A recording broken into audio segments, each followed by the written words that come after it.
Bonjour à toutes et à tous, nous sommes ravis de vous accueillir pour le dernier volet de ce cycle de webinaires organisé par l'Université Paris-Saclay en partenariat avec l'Agence universitaire de la francophonie autour du thème Covid-19, quel développement soutenable pour demain?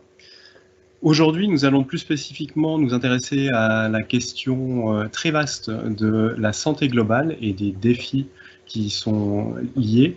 Et pour ça, nous allons accueillir 4 experts dans différents domaines auxquels vous pourrez poser des questions pendant toute la durée de ce webinaire.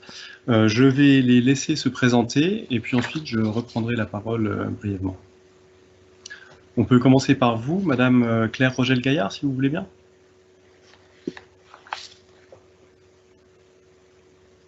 Ah, on ne vous entend pas. Je pense que votre micro est... Oui. Bonjour, merci à tous. Je suis Claire Rogel-Gaillard, donc directrice de recherche à INRAE.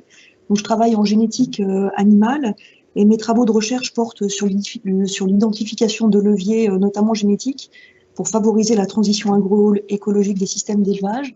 Et donc, ce qui nous intéresse dans ce contexte du webinaire aujourd'hui, c'est de faire des liens entre durabilité des systèmes d'élevage et santé globale. Et pour finir ma présentation, je dirige une unité qui s'appelle Génétique animale et biologie intégrative, qui est basée à Jouan-Josas.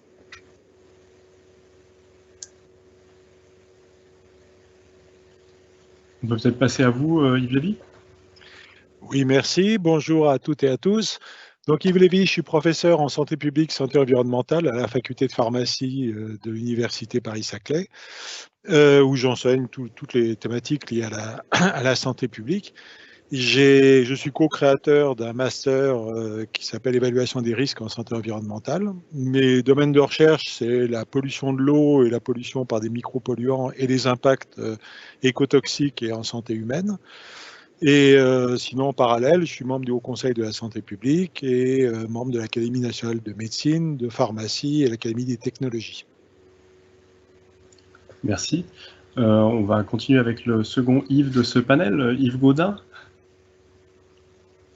Bonjour, donc moi je suis directeur de recherche au CNRS. Je suis virologue, donc virologue moléculaire, donc à l'échelle de la cellule. Et donc je travaille sur une famille virale qui s'appelle les rhabdovirus, dont le représentant le plus connu est le virus de la rage. On s'intéresse au mécanisme d'entrée du virus, à l'installation de l'usine virale et aux interactions étroites entre cette usine virale et l'immunité innée. Et par ailleurs, comme autre responsabilité, je suis aussi président de la section 20 du CNRS. Merci. Et enfin, Gianluca Severi, pardonnez mon accent, je vous laisse vous présenter également. Merci. Bonjour, je suis directeur de recherche à l'INSERM et je dirige une équipe qui s'appelle Exposome Hérédité, qui fait partie du Centre de recherche en épidémiologie et santé des populations à Villejuif. Et je coordonne aussi une grande cohorte épidémiologique en population qui s'appelle les 3N et 4N. Et je travaille sur l'épidémiologie des maladies chroniques, en particulier sur le cancer. Merci beaucoup. Donc, je vais maintenant passer la parole à Jeanne Lecomte, qui est vice-présidente développement soutenable à l'Université Paris-Saclay et qui va nous donner un petit peu des éléments de cadrage pour ces échanges et notamment les raisons pour lesquelles l'Université Paris-Saclay et l'AUF ont décidé de lancer ce cycle de séminaires autour du développement soutenable. Je vous laisse la parole. Donc, bonjour à tous. C'est en effet le 5e et dernier webinaire de la série Covid-19, quel développement soutenable pour demain, que l'Université Paris-Saclay organise en collaboration avec le média en ligne de Conversation et l'Agence universitaire de la francophonie. Alors pour rappel, c'est durant le premier confinement au printemps que nous avons pensé à ce format d'échange entre la communauté de la recherche de l'Université Paris-Saclay et les personnels et les étudiants. Ma prise de fonction en mars en tant que VP développement soutenable avait en effet coïncidé avec le début de la crise liée à la pandémie de la Covid-19. Et tout d'abord, et comme je l'ai dit lors du lancement du premier webinaire en juin, cette crise ne fait que renforcer le rôle d'une université de recherche comme la nôtre dans la formation et la transmission des connaissances pour mieux comprendre et appréhender les défis complexes auxquels nos sociétés sont confrontées. Alors cette crise, de par sa mondialisation, est une sorte de galop d'essai, j'ai envie de dire, des autres crises à venir, notamment les crises environnementales, qui sont largement documentées par les experts du GIEC et de l'IPBES. Alors, malgré des alertes de scientifiques, cette crise a été mal anticipée par nos sociétés et elle a révélé leur extrême vulnérabilité. Elle nous renvoie aussi à cette réalité qui est bien connue malheureusement, qui est que les plus atteints par les crises sont souvent les plus démunis. Donc la question qui est posée, quel développement soutenable pour demain? Ça veut dire quoi? C'est aller vers un développement soutenable, c'est considérer que le développement de nos sociétés et de leur économie doit s'appuyer sur le principe des limites planétaires et de la non-substituabilité des ressources qui sont issues de la biosphère, tout en garantissant l'équité sociale.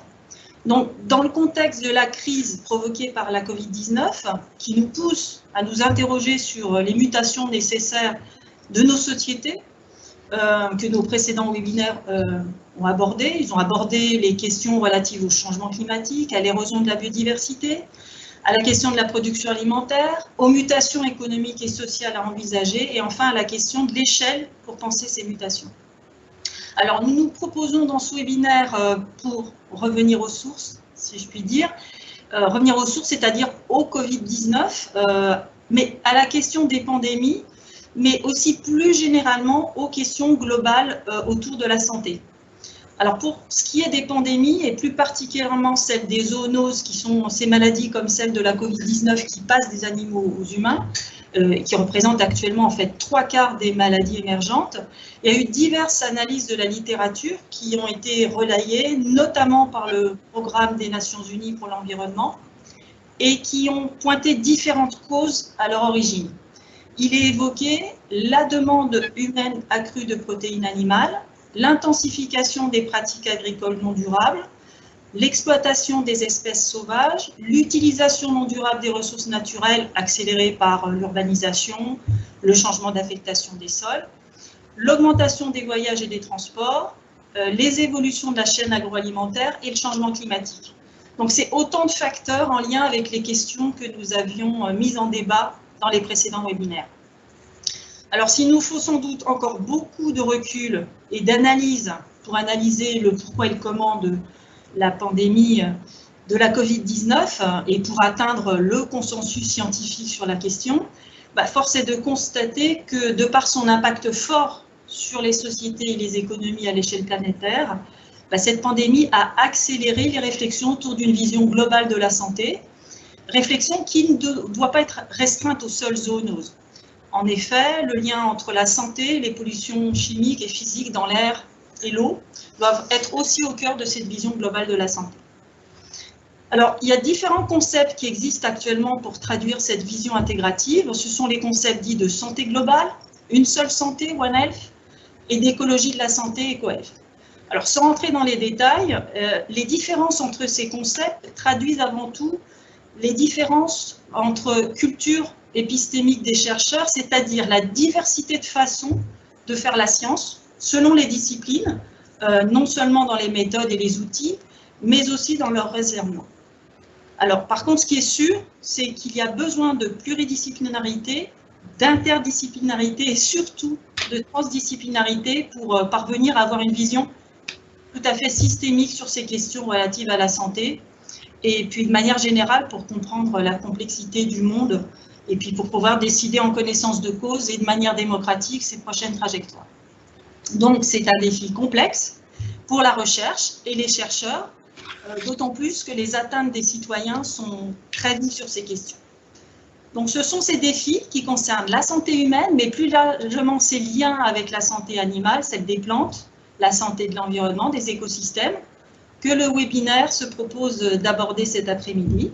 Et donc je vais redonner la parole à Lionel Caviccioli, qui est chef de rubrique santé de The Conversation, qui va animer le webinaire et sera le relais des internautes. Et je tiens à remercier ces 4 experts d'avoir accepté l'invitation en cette fin d'année qui est très chargée pour tout le monde. Merci à vous. Merci Jeanne. Beaucoup de problématiques à aborder, on le voit avec cette thématique de la santé globale. Peut-être que pour commencer, on peut justement parler de cette notion de santé globale qui émerge depuis quelques années, mais qui n'était pas forcément la notion prédominante, on va dire, il y a quelques décennies en arrière. On avait tendance à sortir un peu la santé humaine de cette santé plus globale. Et est-ce que vous pouvez nous en dire un peu plus, Yves Lévy, sur ce qu'on entend par santé globale et qu'est-ce qu'on veut dire, qu'est-ce que recouvre cette expression? Et comment est-ce qu'elle est venue dans le débat, peut-être? Oui, merci. Alors, Jeanne a déjà placé beaucoup des éléments fondamentaux de notre discussion. Il faut qu'on se base sur un certain nombre d'éléments assez fondamentaux. Une santé, le concept « une santé », c'est quelque chose qui est parfaitement évident pour tout le monde. Et s'il n'avait pas été transformé sous forme de concept par l'Organisation mondiale de la santé, peut-être qu'il serait passé inaperçu. Et pourtant, ce concept d'une seule santé, c'est très clairement la santé du végétal, enfin, si je prends que la santé du vivant, la santé du végétal, la santé de l'animal et la santé de l'homme en tant qu'animal, mais avec sa particularité. Et donc, tout le monde doit tout de suite avoir intégré l'idée que si on touche à la santé de l'environnement, à la santé animale, on touche forcément la santé humaine et réciproquement. Donc, on se base sur cette évidence qui existe depuis des millénaires, mais qui ne semblait pas vraiment évidente à tout le monde. Alors, qu'est-ce qui se passe par-dessus tout ça? Il se passe qu'on a une accélération absolument phénoménale des choses depuis les années 50. En gros, depuis la fin de la Deuxième Guerre mondiale, avec le développement de la chimie moderne, on a vu arriver des trucs absolument exceptionnels qui, d'une part, ont permis d'augmenter l'espérance de vie de tout le monde, enfin tout le monde, au moins des pays les plus riches, une augmentation de l'espérance de vie, et puis une augmentation de toute une série de phénomènes de pression globale, dont on commence aujourd'hui à sérieusement percevoir les effets qui étaient annoncés par la recherche depuis un moment. Alors, parmi ces pressions globales, il y a évidemment la pression climatique, la démographie, l'urbanisation croissante avec des mégapoles qui deviennent absolument considérables et dont l'Afrique de l'Ouest va être un exemple de développement absolument colossal. Et quand on dit démographie, ça veut dire rapprochement, démographie et urbanisation, ça veut dire rapprochement des individus. Et plus on rapproche les individus, plus les maladies transmissibles se transmettent facilement. Donc, on intègre à la fois le lien avec une dégradation de la nature autour de nous et en plus le fait qu'on fait des concentrations humaines. Donc tout favorise la transmission des maladies transmissibles. On a une consommation d'énergie qui augmente, une consommation d'aliments qui augmente et des déchets qui augmentent. Donc toutes ces pressions colossales aujourd'hui montrent des effets absolument puissants. Parallèlement, on a un peu perdu les notions d'hygiène. Quand je dis on, c'est dans les pays développés, mais ceux qui ont au moins les moyens de se doter d'une hygiène. Hygiène collective, par exemple, on tourne son robinet, on a de l'eau potable, ça nous semble évident, mais ce n'est pas si évident que ça. On vit sur une bombe permanente, puisque les ressources en eau sont contaminées. On a une sécurité alimentaire aussi, mais la chaîne du froid peut se rompre très facilement. Donc on avait des notions d'hygiène assez classiques autrefois, où on se protégeait, on ne crachait pas par terre, on portait un masque quelquefois pour se protéger. Tout ça est parti aux oubliettes, et aujourd'hui on le redécouvre. Mais on a quand même une espérance de vie qui augmente, mais qui augmente moins vite qu'avant, voire même qui baisse en termes d'espérance de vie en bonne santé. Donc on a tous ces phénomènes qui apparaissent, collés par-dessus avec la productivité mondiale, c'est-à-dire le fait d'aller toujours plus loin, et qui nous amène une masse de dangers dans notre environnement qui induisent des risques. Et donc derrière tout ça, et on va l'aborder, il y a surtout le besoin que les gens fassent bien la distinction entre un danger et un risque. C'est-à-dire que la présence d'un danger ne signifie pas forcément nécessairement un risque, mais ça alerte et il faut pouvoir faire une évaluation objective des risques. Et tous les décideurs en ont besoin. Il faut donc aujourd'hui un renforcement de la science et des données de manière à fournir aux évaluateurs de risques les moyens de faire la meilleure évaluation pour tout le monde. Et après, on doit tous s'interroger sur notre acceptabilité des risques. Et donc aujourd'hui, cette crise Covid qui nous frappe, elle nous frappe pourquoi? Parce qu'elle casse une partie de l'économie, parce qu'elle fait mourir des hommes. Il y avait des tas d'autres crises aussi qui font des impacts écotoxiques environnementaux, je dirais qui passent inaperçus et qui étaient tout aussi importantes parce que ça ne touchait pas l'homme. Et dès qu'on commence à toucher l'homme, alors tout de suite, la préoccupation est majeure. Et on en oublie cette globalité de la santé qui fait que si on touche à l'animal, on touche à l'homme aussi. Et donc, ça nous révèle tous ces éléments-là, et j'espère que ça rentre bien dans les esprits de tout le monde, je dirais grâce ou à cause de cette crise. Mais il faut aussi que cette crise ne fasse pas oublier d'autres qui existent. On a eu la crise, par exemple, du chikungunya à La Réunion, maladie transmissible aussi, plus de 300 000 cas. On n'en parlait pas beaucoup parce que ça touchait pas beaucoup la métropole. Et pourtant, ça arrive aussi en métropole. Il y a d'autres crises comme l'obésité associée au diabète, liées à notre malbouffe et à notre système de vie qui s'est dégradé, la présence des perturbateurs endocriniens partout dans notre système environnemental, et puis d'autres maladies transmissibles qui jusqu'à présent n'étaient pas perçues malgré leur mortalité. Donc aujourd'hui, se poser la question quelle va être la prochaine crise, c'est aussi prendre vraiment conscience des crises actuelles, de nos fragilités et du besoin de se recentrer sur des fondamentaux en termes d'hygiène et de protection de cette santé globale. Merci. Oui, on voit que le sujet est décidément très large. Une des choses qui est assez frappant avec cette crise, c'est que les signaux d'alerte étaient déjà là. Vous disiez tout à l'heure que la santé globale, c'était quelque chose dont tout le monde avait conscience. J'ai l'impression que tout le monde en avait conscience dans les milieux scientifiques, parce que les chercheurs travaillaient sur ces questions-là et voyaient bien les implications. Je me demande si c'était le cas dans les autres milieux, au-delà des milieux scientifiques. Et est-ce que là aussi, on n'a pas un problème, parce que cette crise a été présentée comme quelque chose d'assez surprenant, qui a pris de court la planète, mais on était quelque part prévenu. On avait déjà des signes avant-coureurs, on savait que la dégradation de l'environnement, en tout cas les données scientifiques existaient, et on se rend compte que finalement, tout ça a été relativement sous-estimé. Vous parliez de la perception du risque. Est-ce qu'il n'y a pas quelque chose à ce niveau-là sur lequel il faudrait travailler? Je pense notamment à la façon dont les données de sciences fondamentales peuvent être utilisées. Et là, je vais me tourner vers Yves Gaudin. Vous faites de la virologie fondamentale, vous travaillez en sciences donc sur des objets très, très éloignés, on va dire, du quotidien des décideurs, par exemple. Est-ce que vous pensez qu'il y a un problème entre la façon dont les connaissances sont produites dans les laboratoires et ce qui en est fait ou pas fait après? Est-ce qu'il n'y a pas aussi là une des racines de cette crise? Alors, la première chose, c'est qu'en fait, beaucoup de virologues avaient annoncé qu'on aurait un jour une pandémie qui impliquerait les virus respiratoires. Ce sont les plus dangereux pour l'espèce humaine. Alors, ce qui s'est passé, c'est qu'en fait, la dernière grande épidémie de virus respiratoires date de la fin des années 60, c'était la grippe de Hong Kong, qui par rapport à l'épidémie d'aujourd'hui, finalement, se révèle plus petite. Je rappelle qu'on n'est pas encore en fin de l'épidémie actuelle. Donc, mais il y a eu une série d'événements, la possibilité pour H5N1 de passer chez l'homme, à chaque fois ça a été des infections abortives, elles ne se sont pas transmises dans l'espèce humaine. On a eu les épisodes de SARS-CoV, le premier épisode 2002-2003, puis le fameux coronavirus du Moyen-Orient aussi, le MERS-CoV. À chaque fois, on a pu juguler les épidémies. Et je pense, et la grippe H1N1, qui finalement a été très bénigne, ça a donné un sentiment de sécurité, je pense, chez les décideurs. Je pense que l'absence de masque, et aussi, il faut se rappeler de tout ce qu'avait, je dirais, ramassé Roselyne Bachelot quand elle avait été chercher des vaccins. Elle avait anticipé sur une crise dont on ne connaissait pas l'ampleur. La crise s'est révélée de petite taille et on l'a moquée. Je pense que ça a eu aussi un fort impact sur les décideurs qui se sont dit on ne va pas recommencer. Typiquement, là, on aurait eu besoin de masques et voilà. Donc oui, c'était anticipé. On a jugulé un certain nombre de crises et forcément, quand la crise... Du coup, à chaque fois qu'on dépasse une crise, on se dit bon, c'est bon, on l'a surmonté et ça s'est bien passé. Donc là, il y a eu forcément quelque chose qui a donné un faux sentiment de sécurité.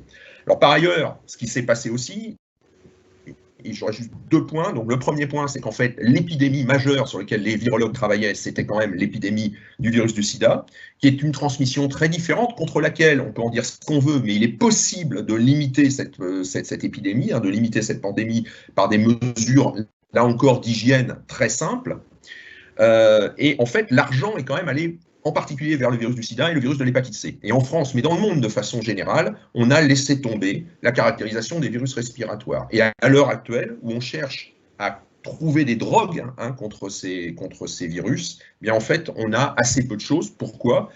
Parce que sur les virus, finalement, les stratégies de repositionnement de drogues qui sont mises sur le marché sont peu efficaces. Il suffit de regarder sur le sida, les antiviraux qu'on a sont des antiviraux spécifiques qui ont nécessité quelques années, voire presque quelques dizaines d'années de mise au point.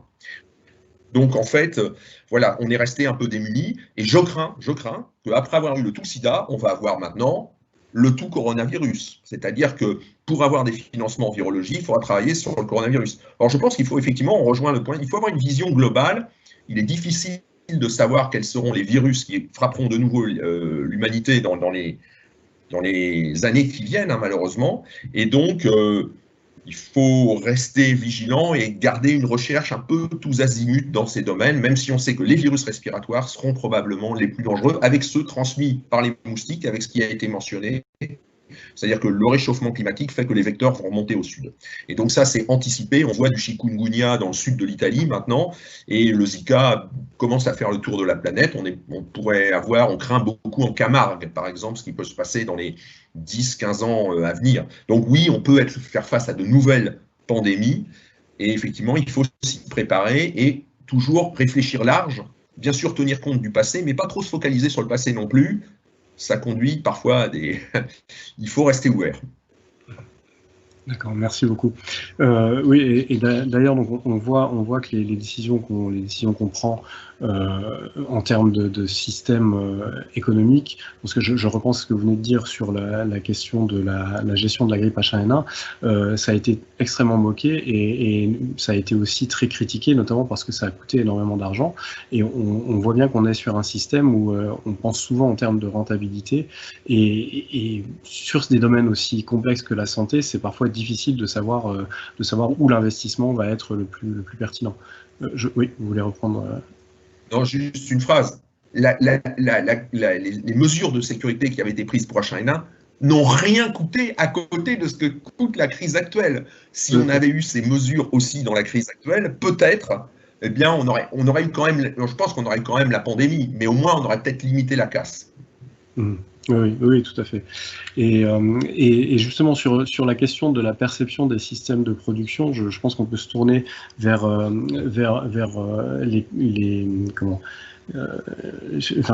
vous, Madame, excusez-moi, j'ai perdu votre nom de famille, Madame Rogel Gaillard, pardon, excusez-moi.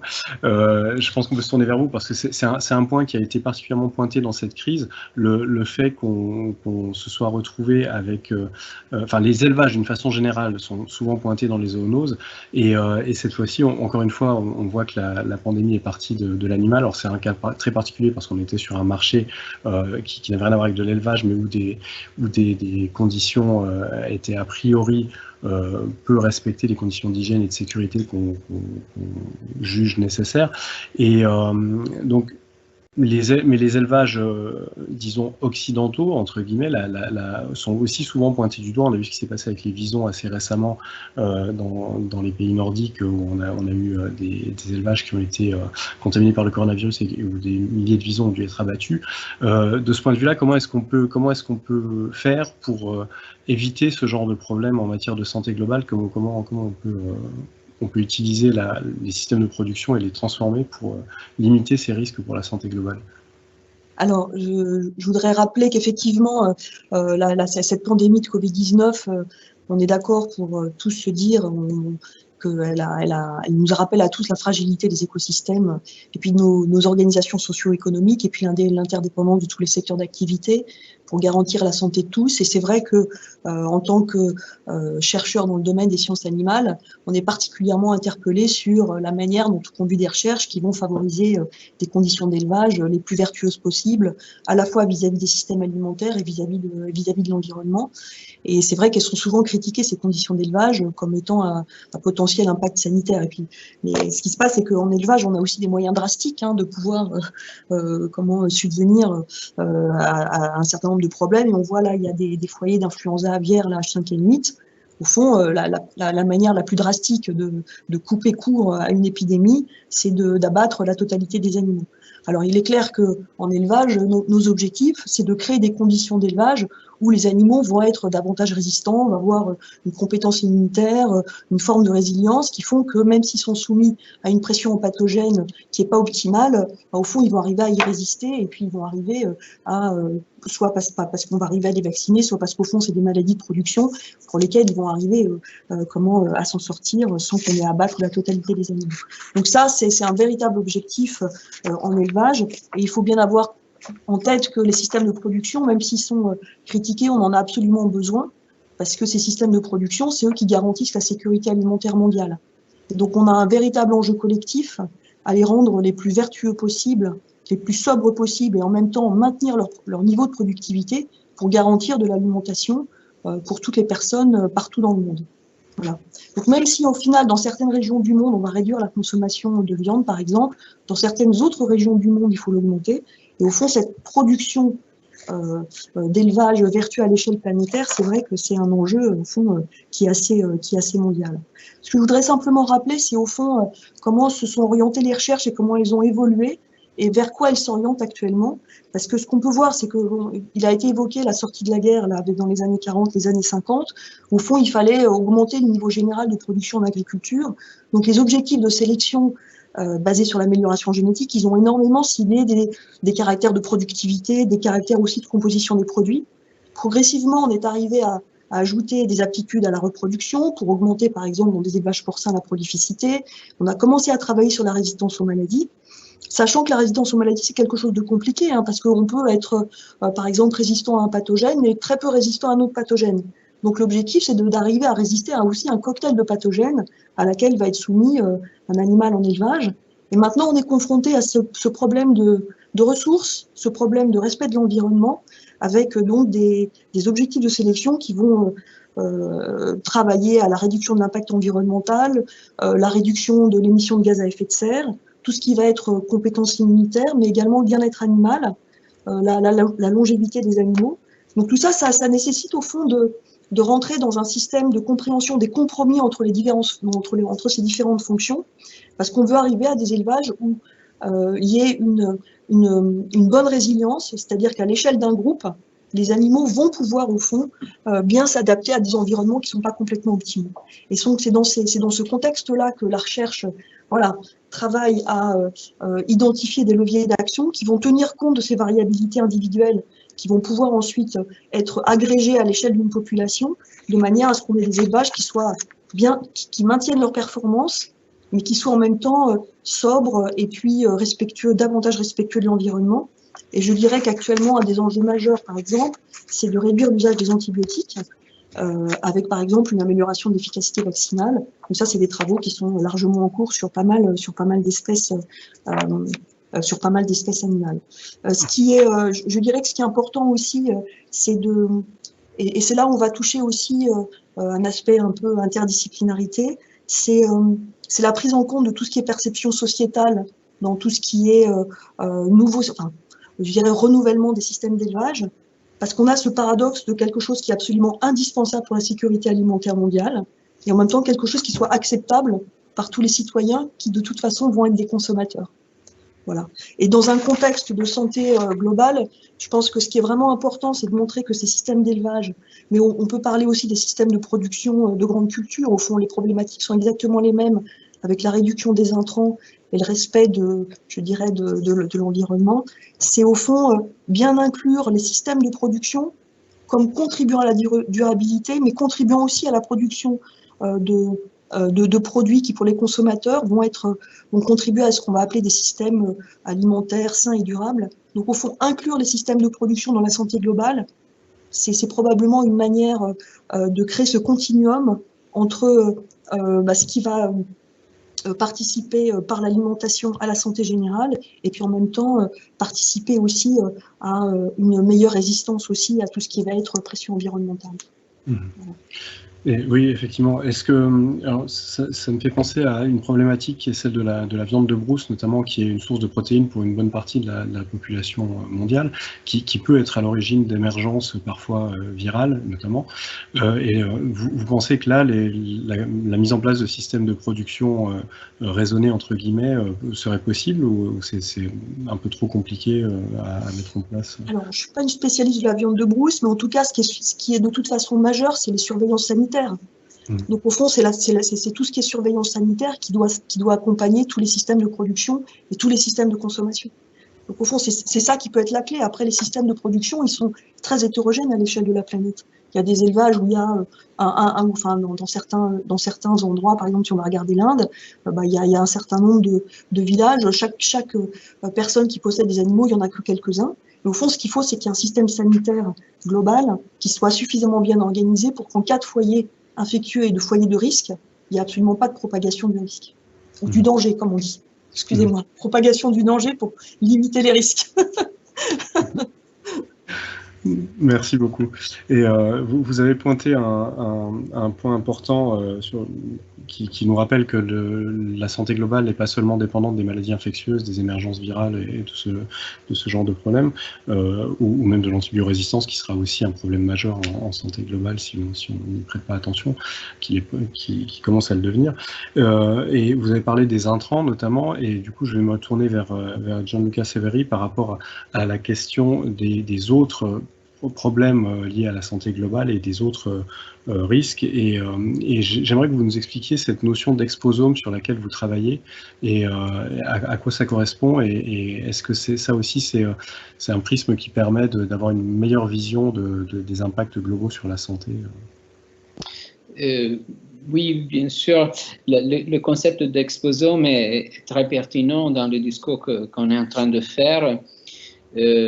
Parce que ça implique le concept de complexité et on est en train de discuter exactement ça, la complexité d'un côté de toutes les questions de la santé humaine, santé animaux, etc., qui sont interconnectées. Et la même chose s'applique aussi aux expositions que jusqu'à maintenant on parlait des expositions en silo, qui pourraient être le mode de vie, les expositions aux polluants environnementaux, etc., l'alimentation, etc. Maintenant, on a le concept d'exposome pour chercher d'étudier ces expositions comme vraiment des choses interconnectées entre eux. Et en fait, par exemple, l'alimentation est un bel exemple de ça parce que sur les maladies chroniques, historiquement, on étude l'exposition aux graisses animaux, par exemple, la consommation de viande, etc., en relation avec le diabète, les maladies cardiovasculaires, le cancer.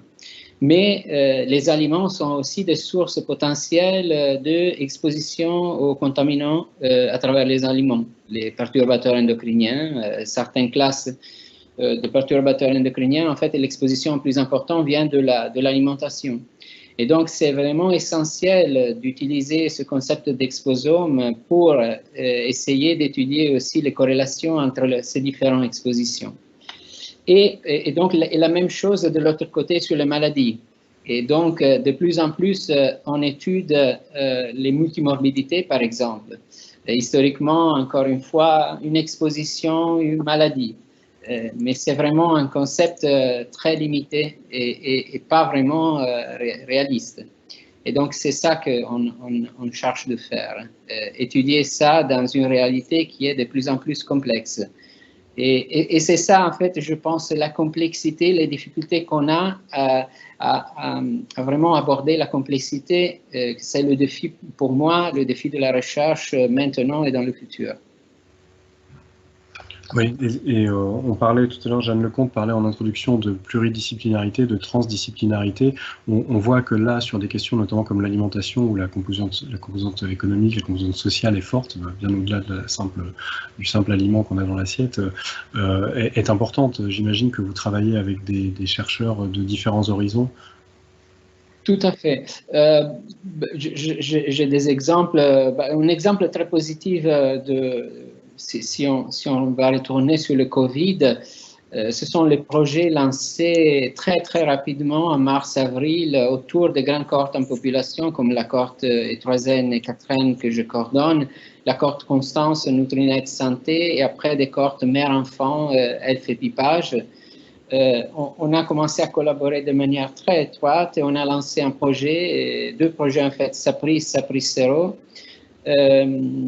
avec vraiment le concept de transdisciplinarité, parce que je parle, on s'est mis ensemble naturellement les épidémiologistes, et là aussi il y a des silos dans l'épidémiologie, parce que moi je travaille sur les maladies chroniques, mais il y a aussi des experts des maladies infectieuses, en épidémiologie de maladies infectieuses, mais aussi avec des chercheurs en sciences humaines et sociales, parce que les questions de recherche étaient multiples. Les épidémiologistes, par exemple, maladies infectieuses, sont intéressés à étudier la dynamique de l'épidémie et les facteurs qui peuvent influencer cette dynamique. Après, nous, on est intéressé à étudier la relation entre le Covid et les maladies chroniques, parce que on sait déjà que l'épidémie et les mesures de confinement ont un impact important sur les maladies chroniques, et on ne sait pas quelle pourrait être la conséquence à long terme d'une infection Covid-19 sur autres maladies. Mais aussi, on a des questions très importantes sur l'impact du confinement, sur la santé mentale, par exemple, sur la société, sur l'économie, etc. Et donc, c'est un groupe très hétérogène qui collabore ensemble autour des grandes cohortes en population en origine sur l'épidémiologie de maladies chroniques, mais maintenant aussi sur les maladies infectieuses comme le Covid-19. Donc, je pense que c'est vraiment un exemple très positif, ça, et je pense que c'est seulement à travers la transdisciplinarité qu'on peut aussi, si on regarde plus largement que le Covid, si on pense à la One Health ou une santé, qu'on peut vraiment gérer la complexité dont je parlais avant. Merci. Oui. Yves Lévy, je vous en prie. Oui, pour continuer à illustrer ce besoin complémentaire, si je prends l'exemple de l'eau potable, en termes de santé humaine, on sait que la première des choses à rétablir après n'importe quelle catastrophe, c'est l'eau potable, parce que c'est un transfert d'agents pathogènes très, très, très important. Et donc cette chaîne de l'eau potable, c'est un ensemble cohérent depuis les ressources en eau jusqu'au robinet. Et donc ça veut dire que, si je prends deux exemples, on a aujourd'hui une trop forte demande en eau douce par rapport aux besoins, par rapport à la disponibilité dans certains pays. Donc on a des solutions d'ingénierie qui consistent par exemple à dire on va faire du dessalement de l'eau de mer, ou on va faire ce qu'on appelle la réutilisation des eaux usées, qui est en fait de l'utilisation des eaux usées traitées. Et donc l'irrigation agricole réclame de l'eau douce qu'on va récupérer dans les eaux d'égout, ce qui veut dire qu'on commence à bâtir une civilisation qui mange ses propres déchets. Et ça, de toute façon, à long terme, c'est forcément pas bon. Alors bien sûr, les pays riches pourront s'offrir des super stations de traitement avec des tas de membranes ultra sophistiquées qui existent aujourd'hui et qui permettent d'éliminer un maximum des dangers, mais les plus pauvres n'auront pas ça. Et c'est déjà le cas aujourd'hui dans beaucoup de pays, notamment je pense au bassin méditerranéen, avec des irrigations avec de l'eau brute non traitée, dont on voit les impacts sur la santé des populations autour. Et si je prends un autre exemple, c'est la légionellose, déclenchée par une bactérie qui vit dans les réseaux d'eau chaude et dans les tours aéroréfrigérantes, qui est en fait issue du développement technologique, de l'augmentation de la chaleur. Donc du coup, on installe de la réfrigération partout, et dans ces tours aéroréfrigérantes se génère cette bactérie. Ce qui veut dire que derrière, quand on veut travailler sur la santé à la fois des milieux récepteurs, c'est-à-dire les milieux aquatiques, et la santé humaine, il faut des notions d'écotoxicologie, d'ingénierie, d'écologie microbienne dans les réseaux. Et pour ceux qui travaillent dans ce thème-là, aujourd'hui, c'est évident. Ça ne l'était pas il y a quelques années, mais maintenant, ça doit devenir une évidence pour tout le monde, y compris pour les décideurs, de savoir qu'ils doivent investir dans ces groupes de partenaires de recherche, incluant aussi des sciences humaines, de manière à pouvoir progresser dans cette globalité du phénomène. Oui. Madame Rogel Gaillard, je vous en prie. Je voulais juste rebondir sur ce qui vient d'être dit, parce que quand on parle de santé globale, souvent on a l'impression que le domaine est tellement vaste qu'au fond on n'est pas bien préparé, on ne sait pas exactement ce qu'il faut faire, on a l'impression qu'on est complètement dépassé par le concept. Et les illustrations qui viennent d'être proposées par Yves Lévy sont tout à fait parlantes, c'est-à-dire qu'à partir du moment où on voit que des secteurs d'activité ou même des secteurs de recherche qui n'ont pas l'habitude de réfléchir ensemble commencent à poser ensemble les mêmes questions, on voit qu'on peut trouver un chemin pour poser des nouvelles questions de recherche et essayer d'avancer dans cette direction-là. Et ça, c'est un exercice très exigeant et qui oblige, au fond, chaque communauté scientifique à réfléchir un petit peu en dehors. Alors, c'est un terme souvent utilisé de sa zone de confort, mais aussi, nous, en tant que scientifiques, on a nos zones de confort et on se sent dans l'obligation maintenant d'aller au-delà de ces zones de confort pour poser des questions qu'on a peut-être déjà soi-même le cercle scientifique, mais avec d'autres personnes qui, au fond, ont les mêmes objectifs, mais on n'a simplement jamais réfléchi ensemble pour poser les jalons de nouvelles formes de recherche. Voilà. Et ça, c'est quelque chose, j'ai utilisé le terme d'exigeant parce qu'au fond, outre l'interdisciplinarité, ça suppose aussi de partager les questions de recherche et d'être un peu dans l'incertitude de la manière dont on va trouver le chemin le plus efficace et performant pour y arriver. Voilà. Et ça, c'est, je pense que là, cette crise, au fond, va, j'espère, accélérer cette manière de réfléchir ensemble pour pouvoir trouver des chemins de convergence et de plus-value à faire des liens entre différentes communautés scientifiques.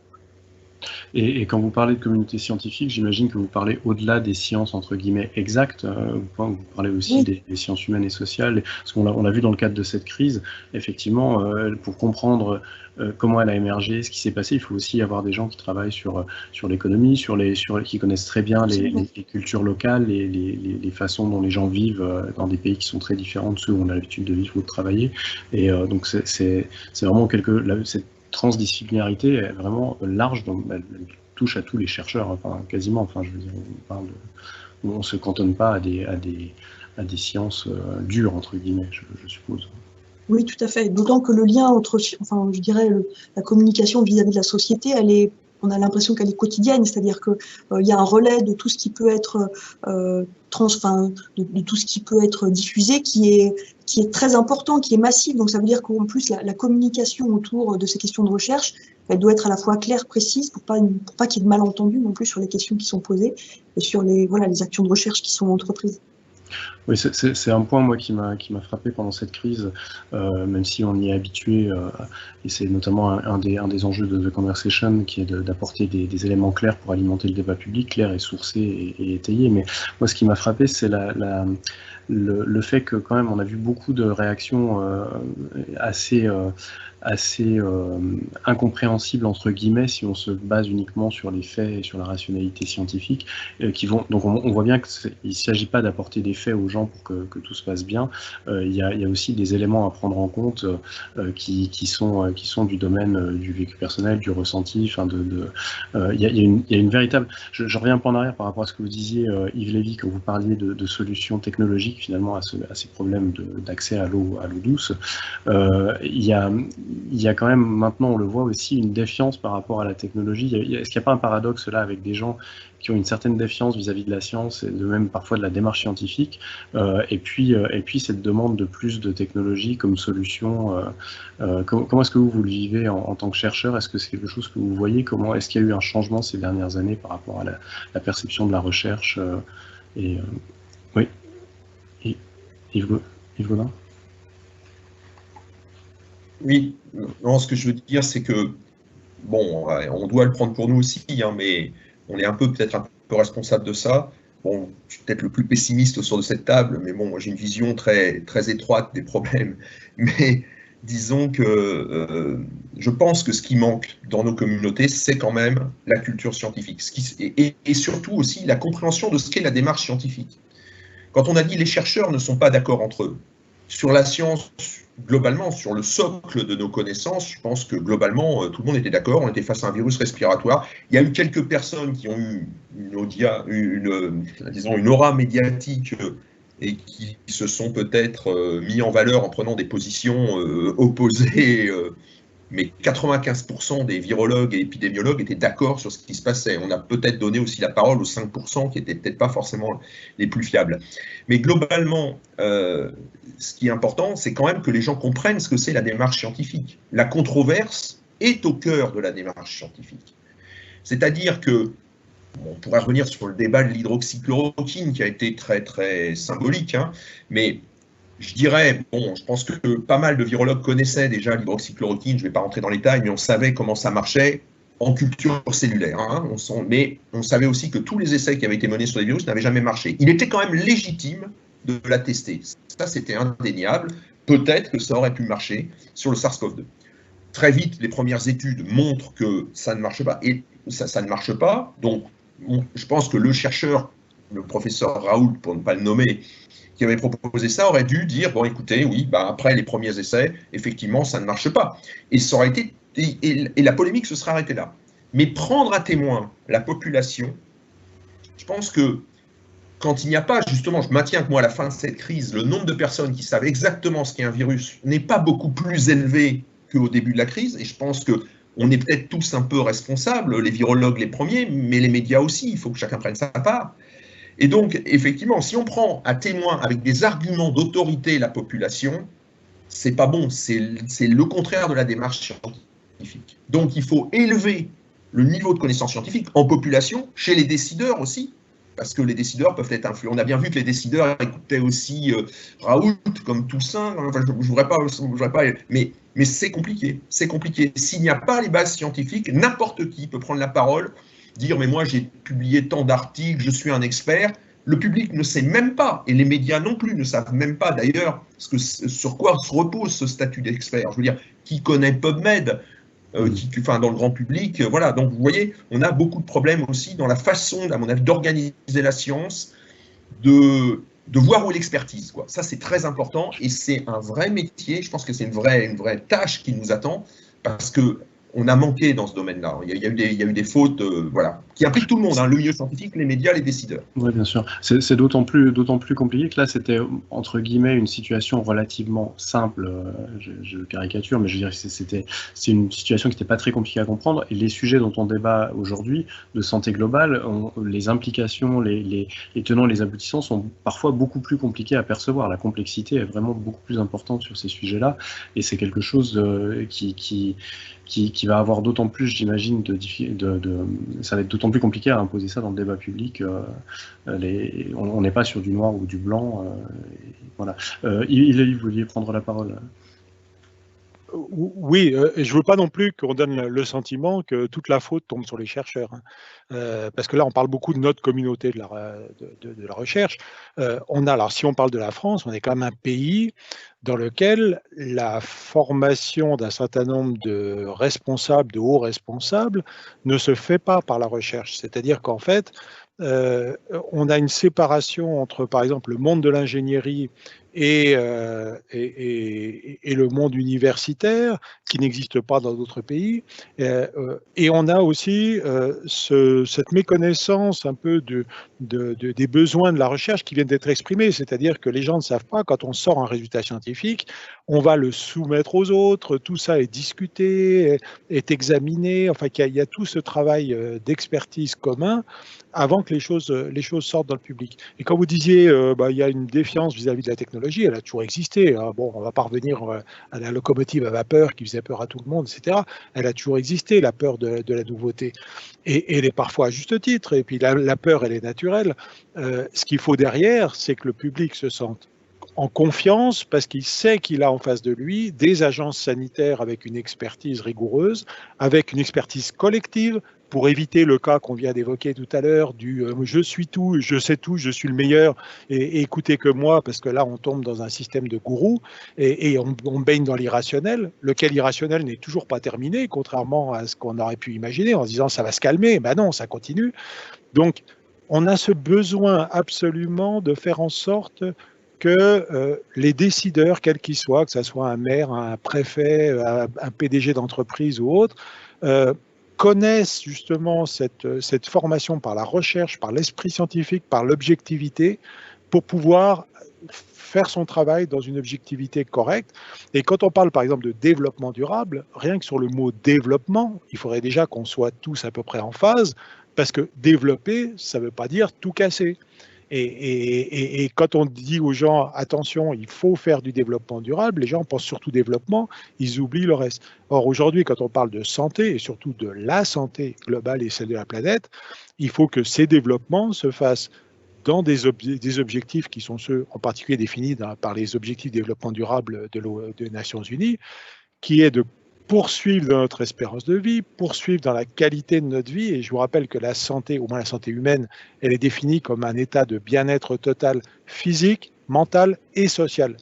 Et on pense beaucoup au physique, on pense moins au mental et on oublie souvent le social.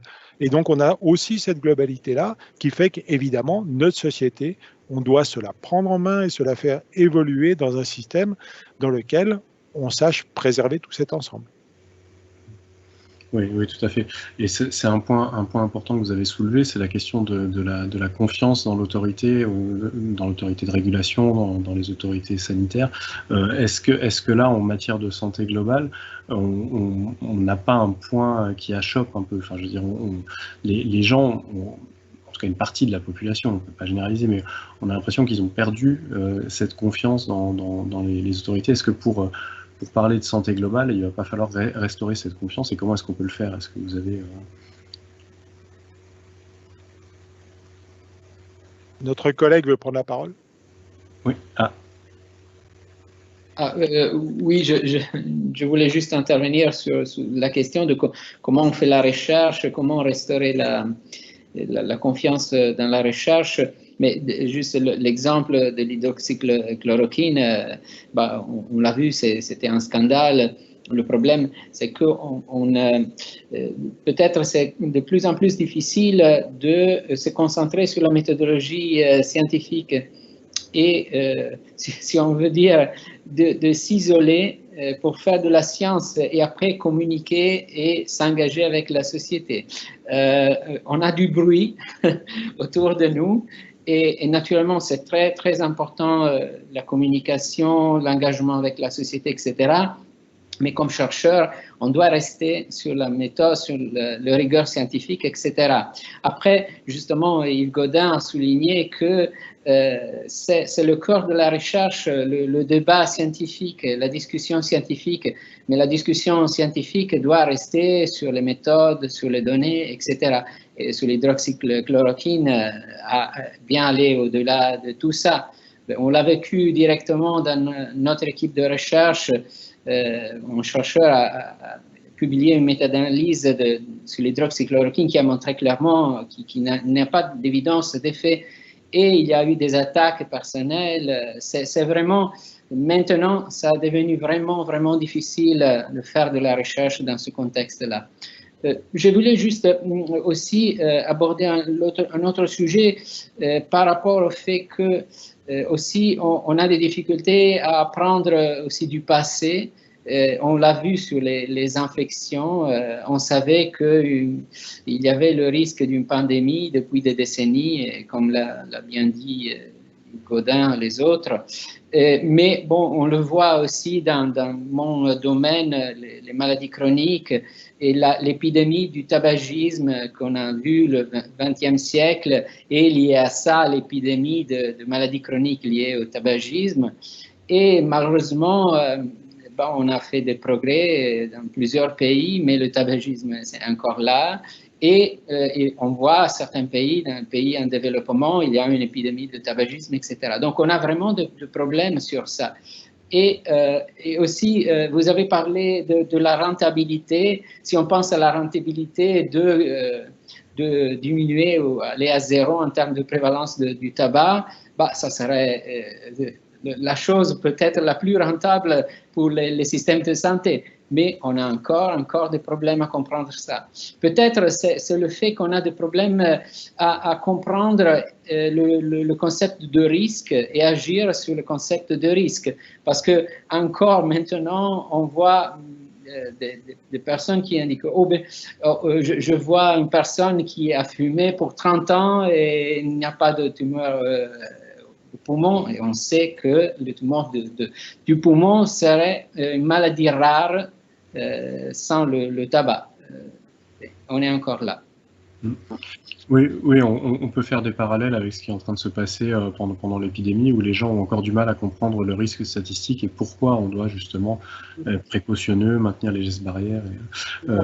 Madame Angèle Gaillard, je vous en prie, vous voulez prendre la parole? Oui, je voulais juste m'exprimer sur quelque chose qui est, à mon sens, un petit peu sous-jacent aussi à ce qui s'est passé pendant la crise, c'est la différence de temporalité entre des décideurs publics qui doivent prendre voilà, des décisions à l'échelle de toute une population et une recherche, au fond, qui a un peu pas encore eu forcément la bonne temporalité pour apporter toutes les solutions les plus robustes, les plus validées sur le long terme. Et là, cette méthodologie dont on a besoin en sciences, elle se heurte, et c'est ce qui s'est passé pendant la crise, au fond, elle se heurte au fond à des décisions politiques qui ne sont pas du tout sur la même temporalité.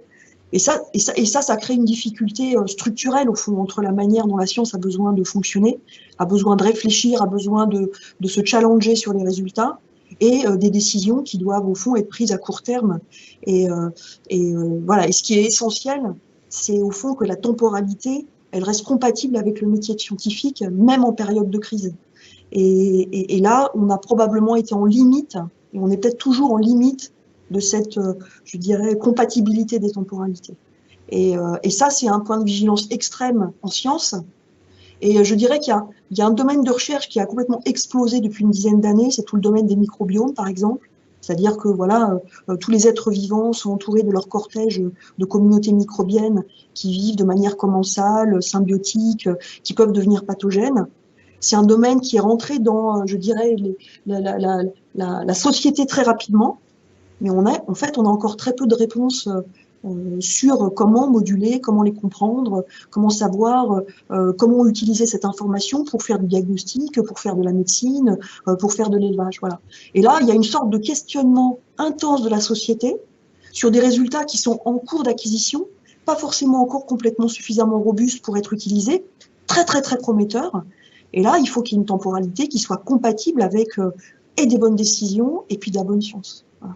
Et c'est peut-être là où est le problème, parce que vous parliez des microbiomes, ça n'empêche pas certains de s'emparer déjà de la question. On a vu ce qui s'est passé avec les probiotiques, avec des résultats qui étaient annoncés sur la santé, qui finalement pu être, qui ont fait, enfin des gens qui ont dû faire machine arrière ensuite. Est-ce que c'est pas le problème aussi de la science qui donne sur des questions aussi complexes que ça, surtout un intervalle de confiance entre guillemets, qui donne des résultats qui sont jamais tranchés, mais des probabilités de résultats. Si on appuie sur tel levier, si on tire sur tel levier, on va avoir tel résultat. Est-ce qu'on peut imaginer, sur des thèmes aussi complexes que la santé globale, donner les réponses qu'attendent soit les décideurs, soit la population, ou est-ce qu'il faut au contraire expliquer que tout restera toujours dans la complexité et qu'on sera sur... Oui, Yves Lauzin. Alors, ce que je veux dire, c'est que l'homme n'est pas un animal probabiliste. Ça, c'est très clair. C'est-à-dire qu'en fait, ce qu'on a vu aussi au cours de cette crise, c'est émerger l'expérience personnelle au détriment des statistiques. C'est-à-dire qu'il y a eu, et même dans le milieu médical, je ne parle pas du milieu de la recherche, on en a un petit peu parlé, mais des médecins qui ont vu passer 10 patients Covid, qui leur ont donné à tous les 10 de la vitamine C, par exemple, je caricature un peu, mais à peine, et qui disent c'est la vitamine C qui a sauvé mes patients. Moi, j'ai mis au point ma propre, et on l'a vu passer à travers les réseaux sociaux, des médecins qui s'affichaient. Je pense qu'on a un vrai problème avec les statistiques. C'était même effectivement Pardon, je coupe, mais c'était même revendiqué. Des médecins qui disaient que la médecine, c'était de cette façon, enfin, qui s'affranchissaient complètement des statistiques, et c'était ce qui était assez surprenant, mais je vous laisse continuer. On va dire que la médecine, c'est une pratique, c'est un art. La recherche, c'est autre chose. Voilà. Donc, il y a un droit du médecin à prescrire s'il pense que ça va améliorer l'état de son patient. Néanmoins, je pense qu'effectivement, il y a eu des exemples remarquables sur, par exemple, vous savez cette enquête qui avait révélé, entre guillemets, que le chocolat ne faisait pas grossir. Vous savez, parce qu'en fait, si vous ne si vous prenez une trentaine, si vous faites des statistiques, vous posez plein de questions, et puis vous corrélez, vous en posez 30 autres, etc. Et si vous prenez une probabilité, si vous arrêtez la fameuse probabilité seuil de 5%, si vous avez posé 30 questions, statistiquement, il y en aura peut-être une, peut-être deux, peut-être même trois, qui vous montreront que, bah oui, là c'était le chocolat ne fait pas grossir, mais il y aurait pu y avoir plein d'autres choses. Et ça, c'est pour ça qu'il y a des biais statistiques que les gens ne connaissent pas du tout. Il y a des biais dans la façon de présenter les données, même, enfin, tout simplement autour des vaccins. Vous avez vu cette compétition récente, 94-95%. Mais quand vous regardez les effectifs, ce n'est pas statistiquement différent. Hein. Je veux dire, à partir du moment où vous aviez plus de 85, vu les effectifs à l'heure actuelle qui ont été réellement protégés, hein, en comparant la population placebo et la population qui avait reçu le vaccin, 94-95%, ça n'a aucune différence. Et donc aussi cette communication à tout crin, et je sais bien que les chercheurs ne sont pas les premiers, mais parfois on a quand même tendance à pousser aussi un peu nos datas en avant d'avoir cette force statistique. Et on constatera aussi qu'au niveau de cette crise, on a eu beaucoup, je dirais, d'essais thérapeutiques qui n'avaient pas la puissance statistique. Il aurait fallu faire des cohortes beaucoup plus importantes, mais tout le monde, je dirais, toutes les universités ont voulu se positionner. Parfois, au lieu de viser des grandes cohortes nationales, voilà. Donc on a aussi nous, on doit aussi, malgré tout en tant que chercheur, on n'est jamais complètement irréprochable et on a tous nos biais. Mais c'est clair que l'homme n'est pas un animal statistique. Oui, ce qui va poser problème pour la compréhension de cette complexité dont nous parlions juste avant. Oui, Yves Lévy. Ça va m'amener inévitablement à revenir toujours sur les mêmes fondamentaux, à savoir qu'il faut qu'à l'école, on forme les enfants à l'intelligence pour accueillir tous ces enjeux nouveaux. C'est-à-dire qu'en fait, quand on parle de développement durable, quand on parle de santé globale, même quand on parle de santé, faire un cours à l'école au niveau de la 6e, par exemple, pas au moment de l'adolescence, parce que là, c'est trop tard, pas trop tôt, parce que ils auraient du mal à intégrer le concept, mais intégrer ces éléments-là avec les statistiques, avec la notion aussi d'incertitude, dès l'école, il faut y travailler maintenant. Peut-être profitons de cette crise pour introduire à l'école un enseignement de santé. Alors là, je parle de la santé humaine, mais on peut la globaliser sur une seule santé. De manière à laisser dans la tête de ces enfants tous les fondamentaux. Moi, quand j'étais môme et que je prenais le bus, il y avait écrit un gros écriteau « Défense de cracher », parce que c'était la fin de l'époque, désolé, ça ne me rajeunit pas, mais c'était la fin de l'époque de la tuberculose partout. Et ça rigolait pas avec la tuberculose, parce que les gens voyaient mourir leurs enfants. Aujourd'hui, ça paraît très loin, et pourtant la tuberculose, elle est toujours présente au niveau mondial, et même en extension, parce que c'est aussi considéré comme une maladie sociale à cause de la pauvreté, de la promiscuité, etc. Et donc, l'enfant qui aura dans sa tête cette notion de statistique, de relativité, avec les mots bien sûr qu'il peut comprendre, par rapport à l'enjeu principal qui est la santé est un bien le plus précieux dont on dispose, même après la période d'adolescence qui sera plus difficile, ça lui restera dans la tête et ça peut s'améliorer. On parlait tout à l'heure du tabagisme et cannabisme, puisque les deux sont responsables du cancer du poumon. C'est une catastrophe en termes d'épidémie chez les jeunes femmes. Enfin, chez les femmes maintenant, parce que c'est celles qui ont commencé à fumer il y a 30 ans qu'on voit aujourd'hui apparaître dans l'épidémie de cancer du poumon. C'est hallucinant ça, et on ne peut pas continuer à rester comme ça. Donc ça veut dire que sur tous ces enjeux qu'on évoque, on a besoin d'actions immédiates dans des tas de domaines, mais on a surtout aussi besoin d'un fondamental à l'école pour que les générations qui arrivent aient intégré ça de manière les plus efficaces possible. Justement, je vois que l'heure passe, on peut peut-être faire un petit tour pour, selon vous, quels sont les fondamentaux, donc, outre celui-ci, une intégration dans les enseignements au plus tôt de toutes ces notions. Quels sont selon vous les fondamentaux pour que les gens prennent conscience de ces enjeux de santé globale, les fondamentaux à pousser dans les années qui viennent? Donc l'éducation principalement, on l'a bien compris, mais est-ce qu'il y a d'autres choses sur le financement de la recherche, sur l'anticipation de la formation des décideurs? Je ne sais pas si on peut, pour chacun d'entre vous dans vos domaines. Oui, Gianluca Severi, vous voulez ajouter? Deux choses. Pour répondre à la question, bien sûr, je pense l'éducation à la méthodologie de la recherche, à la statistique, etc., que a souligné Yves Lévy, et qui est très lié naturellement à ce qu'a dit Yves Gaudin sur l'incertitude, les biais dans les études. Et ça, pour moi, je pense que ça fait vraiment partie de la démarche scientifique, du débat scientifique, parce que les scientifiques peuvent vraiment, c'est nécessaire de voir les limitations des études et d'essayer de concevoir des études qui peuvent répondre à ces limitations des études précédentes. Ça, c'est la démarche scientifique.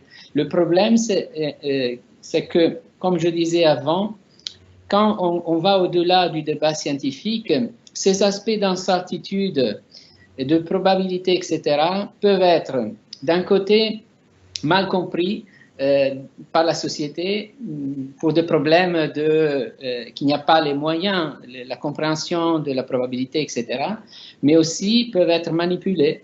Et on l'a vu clairement, par exemple, dans l'histoire sur le tabac, les stratégies de multinationales du tabac qui ont essayé.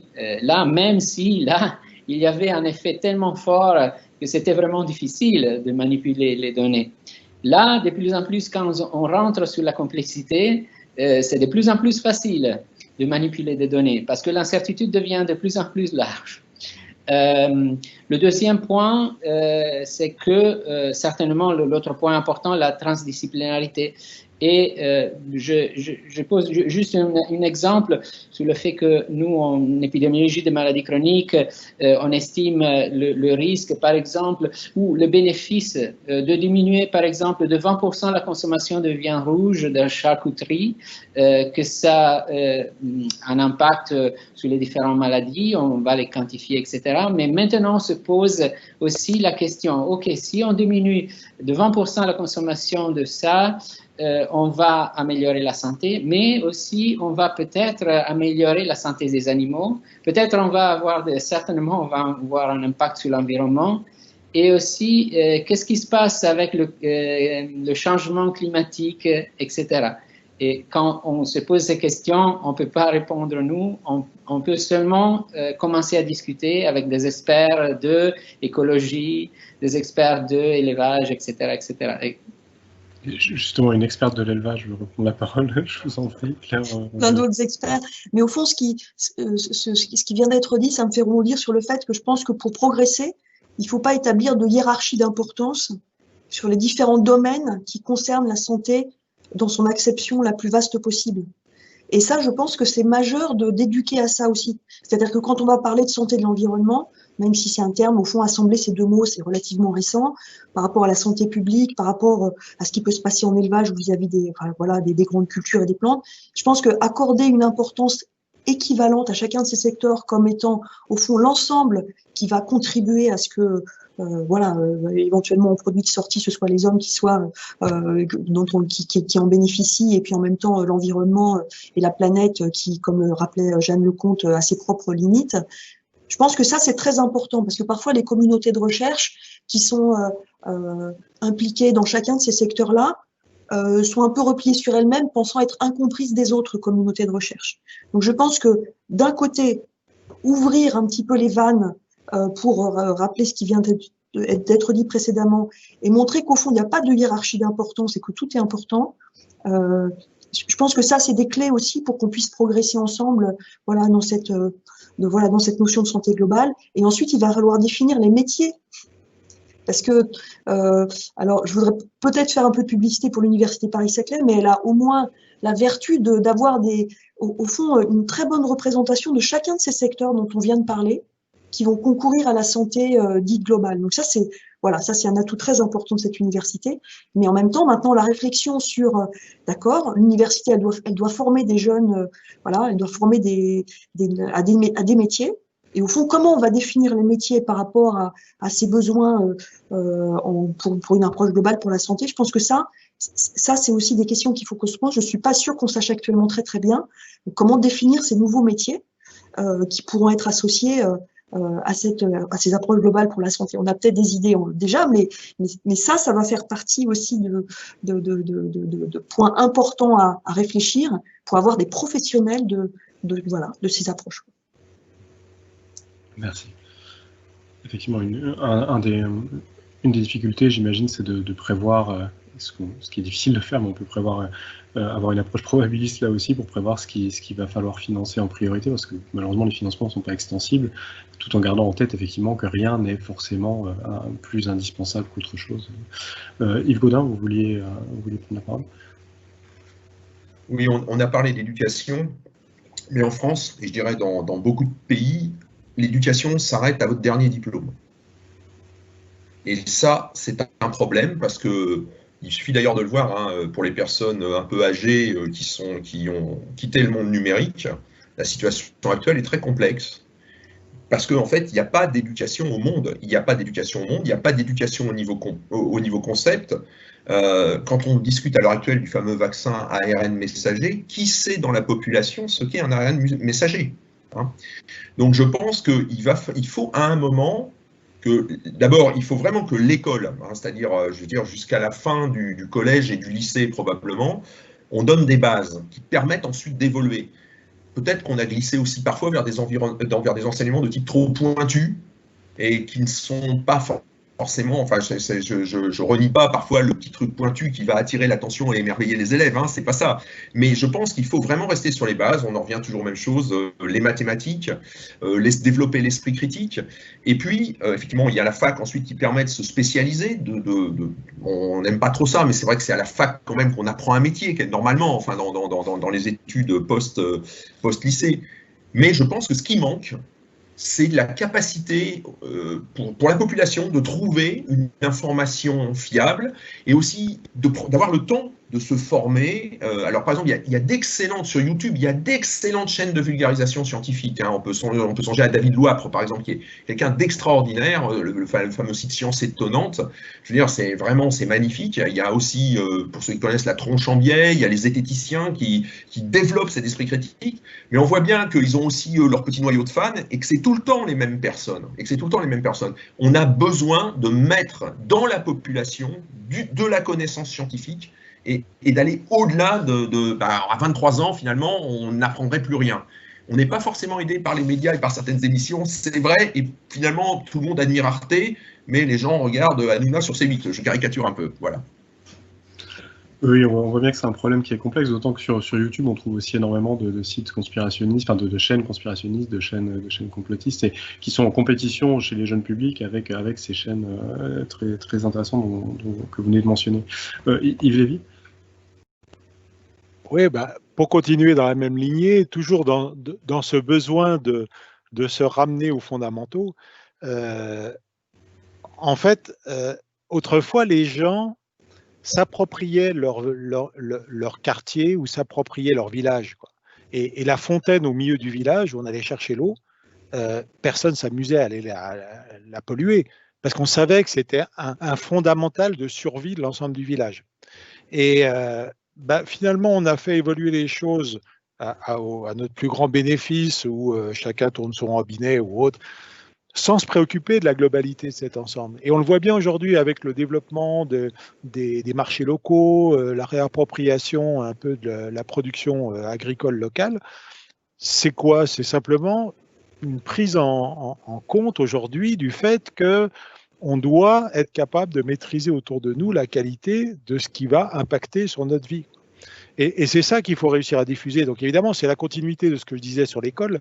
C'est-à-dire que si à l'école on n'apprend pas ça, les enfants vont pas l'initier. Alors vous me direz, c'est beaucoup plus difficile dans un grand quartier moderne d'une grande ville que dans un petit village. Mais enfin, ça s'enseigne, ça. Et donc, il ne faut pas que ça soit considéré comme certains vont dire, le retour à la caverne et la bougie. Il ne faut pas que ça soit considéré comme quelque chose de négatif. Au contraire, c'est du positif dans un bouleversement de notre organisation et de notre société que tout le monde doit pouvoir accepter, parce que le bienfait, c'est un bienfait mental, social et physique pour tout le monde. Et ça c'est vraiment extrêmement important. Mais évidemment, ça va à l'encontre d'un certain nombre de lobbies. Et par exemple, à un moment, il faudrait pouvoir interdire de la communication à outrance sur des sujets qui sont inacceptables, ou quand on vous dit, par exemple, on construit un immeuble en béton et on vous met un toit végétalisé, ça y est, c'est super environnemental et tout et tout. à un moment, le public n'est pas stupide, il se rend bien compte que derrière, il y a des tonnes de béton qui ont été construits et que ce n'est pas parce qu'on a mis un peu d'herbe sur le toit que la ville est sauvée. On a des urbanistes qui ont passé leur temps à nous expliquer qu'ils inventaient la ville du bonheur du futur. On voit aujourd'hui un centre de catastrophe et vous imaginez ce qui va se passer en Chine, dans les mégapoles, dans 30 ans avec l'habitat qui va vieillir. Donc ça va être terrible. Donc tout ça, ça fait qu'on doit se réapproprier la qualité de notre vie autour de nous. Et quand on dit que je dis on, ça veut dire les citoyens votent et ils vont donc élire des gens qui vont se préoccuper de leurs préoccupations et pas d'autres.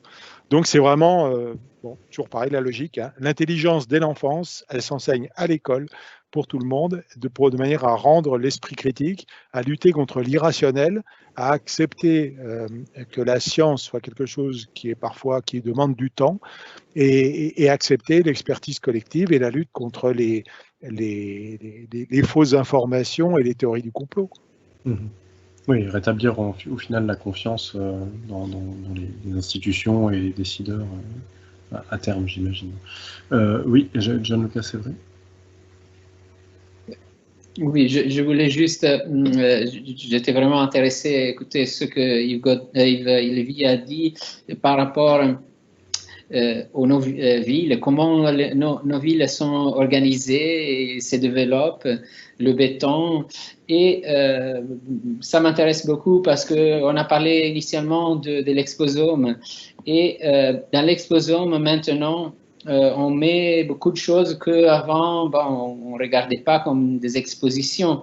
Maintenant, on s'occupe, par exemple, en particulier des espaces verts, avoir à disposition des espaces verts proches de nos habitations, de nos résidences, l'influence sur plusieurs maladies. Donc des espaces verts où on peut faire de l'activité physique et certainement pas du vert dans des gros bâtiments. Et en plus, l'exposition au bruit. Et donc, naturellement, comme la ville est organisée, influence l'exposition au bruit, l'exposition à la lumière, etc. Et donc, l'impact sur la santé. Et donc, ce sont des thèmes vraiment de recherche qu'on aborde maintenant et font partie de la complexité de l'exposome dont on a parlé avant. Mmh. Oui. Et la question, ça me fait penser aussi à toutes les réflexions qu'il y a eu ces dernières années sur la question de la biodiversité en ville aussi, qui apporte aussi quelque part à la santé, parce que le fait d'avoir des oiseaux, des animaux, ça aide aussi à se sentir mieux dans son quotidien. Et ouais.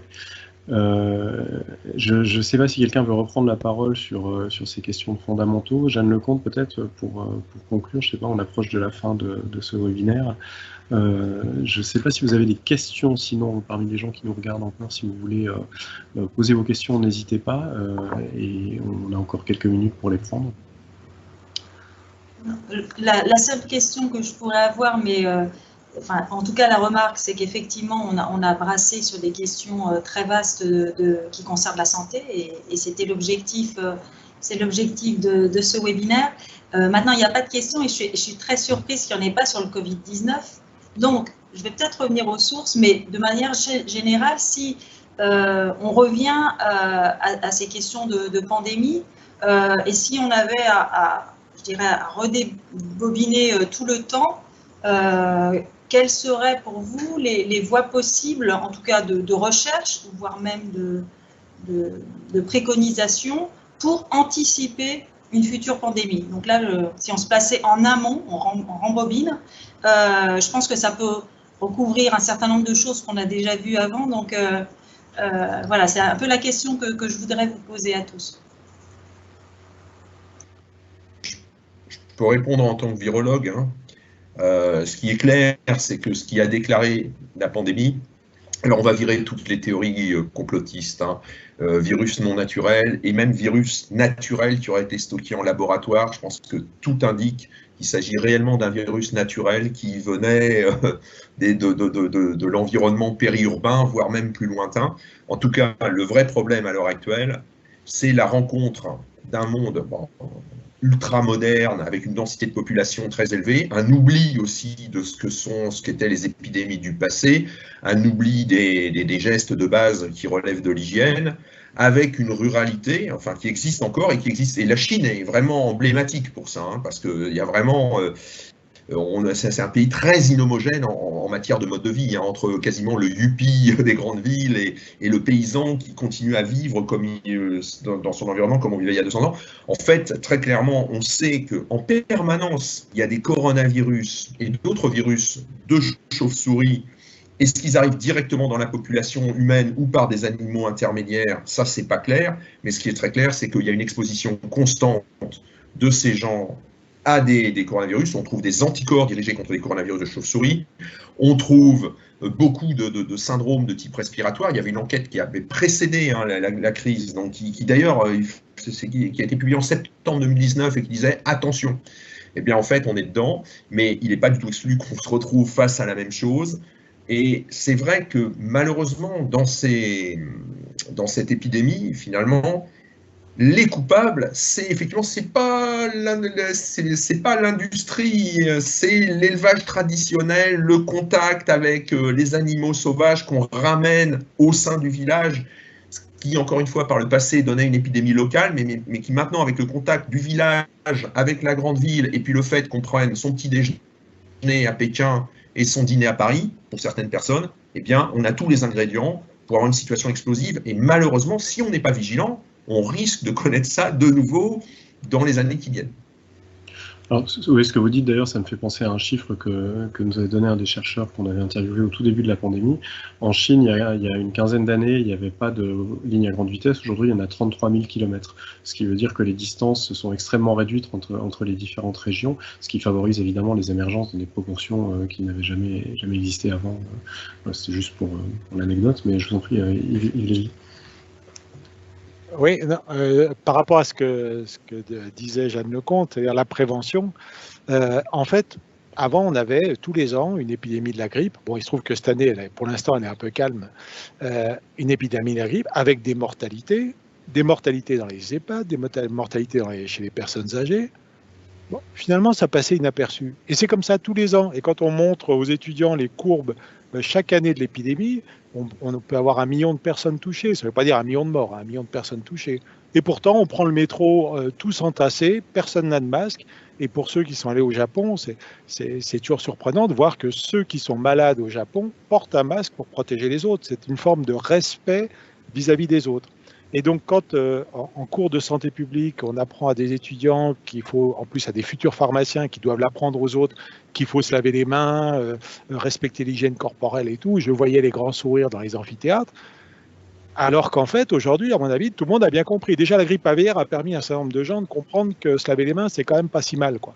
Et donc, en termes de prévention, il y a évidemment la surveillance internationale qui doit être honnête et transparente pour qu'on soit alerté le plus vite possible, et mieux que ce qui a été fait là maintenant. Et puis, il y a ces fondamentaux d'hygiène corporelle et à rappeler systématiquement à tout le monde, non pas comme étant des vieilleries de l'hygiène d'autrefois, mais comme étant des éléments simples à acquérir dans notre vie de manière à pouvoir limiter ces transmissions. Et là, on parle que des maladies transmissibles.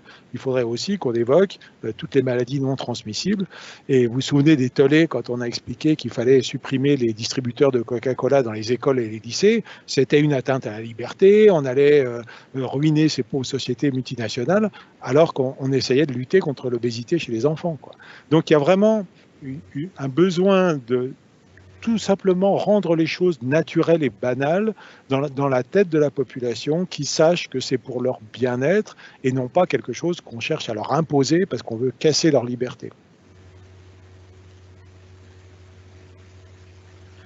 Sur cette question de la prévention d'une future crise, est-ce que quelqu'un veut ajouter quelque chose encore? Oui, je vous en prie. Madame Angèle-Gaillard. Ah, votre micro. Voilà. Juste dans mon domaine, au final, ce qui est vraiment majeur, c'est tous les réseaux de surveillance sanitaire. Donc ça, c'est des choses qui sont ultra développées dans tout ce qui est santé vétérinaire. Et donc ça, c'est des choses qui sont absolument majeures. Il y a des observatoires, il y a des surveillances permanentes. Et peut-être qu'effectivement, la surveillance de tout ce qui est animaux sauvages, ça doit se développer encore davantage. Et ce que je voudrais dire, c'est qu'en corollaire de ça, il faut progresser dans vers des systèmes de production à la fois culture, animaux, mais qui soient qui soit adaptable en fait face à des situations qui sont pas tout le temps optimales, parce qu'il y a des pressions pathogènes effectivement qui évoluent. Donc au fond, on va pas passer notre temps à dire on va abattre dès qu'il y a enfin, il faut essayer d'avoir des systèmes de production qui soient le plus résilients possible et résistants possible à toutes les diverses pressions auxquelles ils sont soumis, de manière à quand même être en situation de pouvoir assurer la sécurité alimentaire mondiale. Et ça, c'est un enjeu absolument majeur, quoi. Donc il y a ces deux aspects, avoir les systèmes de surveillance, mais aussi améliorer les systèmes de production pour qu'ils soient davantage, qu'ils puissent s'adapter à des environnements non optimaux, voilà, tout en maintenant leur capacité de production. Gianluca, c'est vrai. J'ajoute juste un mot sur le fait que, à côté du fait d'essayer de prévenir une épidémie, une pandémie, on peut apprendre beaucoup, et c'est un peu l'objectif du projet que j'ai mentionné, si on aura une épidémie, de la gérer de manière plus efficace pour essayer d'éviter, par exemple, des conséquences sur la santé mentale ou des conséquences sur autres maladies, de manière que ce soit efficace d'un côté pour prévenir les infections, mais de l'autre côté, les conséquences aussi des mesures qu'on a prises pour tenter de limiter l'épidémie. En fait. Oui, et peut-être que la conclusion est là, en fait, est-ce que, et pour conclure de façon peut-être un peu optimiste, est-ce que vous avez eu l'impression sur cette épidémie, quand même, qu'on l'a gérée, alors on ne peut pas dire qu'on l'ait bien gérée, mais qu'on a tiré les leçons quand même du passé, ou en tout cas en cours d'épidémie, qu'on a pris les mesures qu'il fallait. Est-ce qu'on a mieux réagi que par le passé sur d'autres épidémies? Je repense à celle du SRAS qui s'était heureusement éteinte quasiment d'elle-même. Moi, depuis le début de cette pandémie, je me suis posé la question. Je me suis dit, qu'est-ce qui se serait passé si on avait eu un nouveau SRAS, avec un taux de mortalité aussi important? Donc, pour vous, est-ce qu'il y a eu des progrès de fait ou pas, ou est-ce qu'il faudra les faire sur la prochaine qui émergera? Le SRAS ne s'est pas éteint spontanément. Il s'est éteint parce que les Chinois ont pris des mesures drastiques qui n'ont pas marché là pour une raison très simple. C'est que sur le premier SRAS, seuls les gens symptomatiques transmettaient, donc il était facile de suivre les chaînes de contamination. Et ce qu'on a raté dans cette épidémie, et ce qu'on a raté, je veux dire, et qu'on raterait encore, parce que c'est très compliqué, eh bien, c'est qu'en fait, on n'a pas soupçonné au départ qu'il y avait un très grand nombre de gens qui étaient asymptomatiques et qui étaient susceptibles de transmettre le virus. Et ça, on l'a raté, et c'est pour ça qu'on a eu des clusters. Et en fait, quand on parle de patients zéro, on sait qu'en France, il y a eu plusieurs patients zéro qui sont arrivés au mois de février, et dans tous les pays, c'est comme ça. Et donc, en fait, non, le premier SRAS était finalement beaucoup plus bénin. Enfin, je veux dire, en termes de létalité, peut-être pas, mais en termes de contamination, c'était beaucoup plus simple à gérer. Et c'est ça qui a fait la différence. D'accord. Et par les mesures que les Chinois ont prises à l'époque, vous parlez de l'abattage massif des civets de palmiers ou de ce genre de choses? Non, pas du tout, pas du tout. Ce qu'ils ont pris, c'est que, bon, en Chine, c'est plus facile, ils ont vraiment bloqué les gens chez eux. Il y a eu le même confinement en Chine lors du premier SRAS. Les Chinois ont perdu plusieurs points de croissance lors de la première crise du SRAS. Et enfin, voilà. Et je pense que où ils ont été piégés dans cette crise, comme nous, on l'a tous été piégés, c'est que effectivement, c'est un virus qui se transmet de façon, qui se transmet aussi chez les asymptomatiques ou avant que les symptômes n'apparaissent. Et donc ça a été le problème qu'on essaye de limiter maintenant, mais on voit bien qu'il y a encore un tiers, au moins des gens qui sont des cas asymptomatiques, qui passent à travers les mailles du filet. Yves. Oui, non, vous parliez de la crise comme si elle était terminée. Malheureusement, on ne peut absolument pas aujourd'hui dire revenons sur cette crise, parlons-en comme du passé. On est en plein dedans et elle va peut-être rebondir et elle sera peut-être là tous les ans pendant encore beaucoup de temps si les vaccins, les vaccins ne sont pas efficaces. Donc on ne peut pas en parler au passé d'abord. Ensuite, sur votre deuxième remarque qui est est-ce qu'on peut dire que les choses se sont bien passées? Non, ça c'est clair. Il faut quand même rappeler qu'à l'université Paris-Saclay, lors du premier confinement, on a rapatrié tous les stocks d'éthanol de tous les laboratoires pour installer une unité de production, deux unités de production, une à Orsay et une à Châtenay-Malabry à la fac de pharmacie, pour alimenter les hôpitaux, les gendarmes et les pompiers du secteur en solutions hydroalcooliques. avec des gendarmes qui allaient au sud de la France récupérer des bidons d'éthanol pour qu'on puisse les aider à tout ça, avec des gens qui s'habillaient avec des sacs poubelles quand même.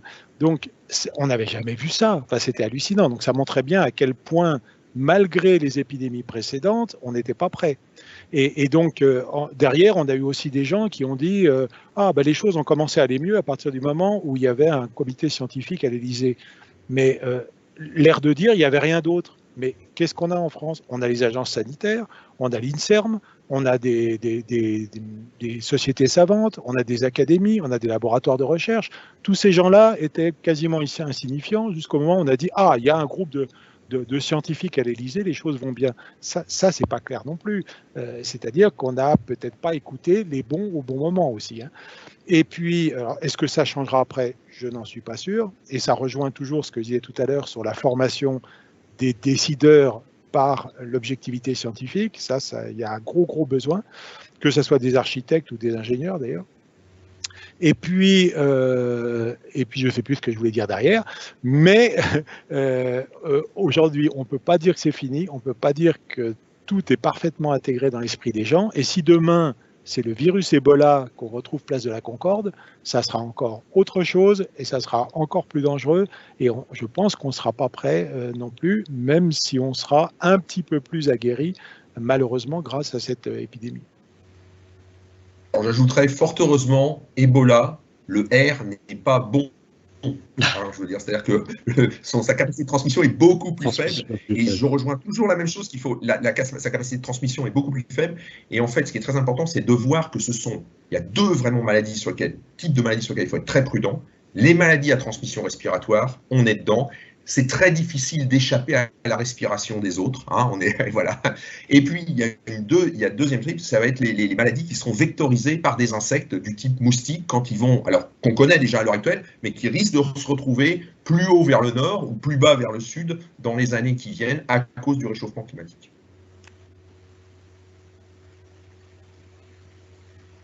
Donc en fait, il va vraiment falloir changer nos façons d'appréhender les choses.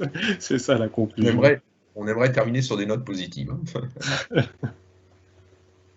En tout cas, je vous remercie beaucoup pour tous ces échanges. C'était passionnant. Je vois qu'on a légèrement dépassé l'heure. Je ne vois pas de questions, sauf si j'ai un problème avec mon panel. Je ne sais pas si Jeanne Lecomte, vous voyez des questions? Non. Bon, c'est que tout était suffisamment clair, j'imagine. Donc merci beaucoup encore une fois pour ces échanges que j'ai personnellement trouvé passionnants et j'espère que le public a apprécié également et vous pourrez revoir en ligne ce webinaire sur la chaîne de Paris-Saclay et sur la chaîne de l'Agence universitaire de la francophonie. Merci beaucoup.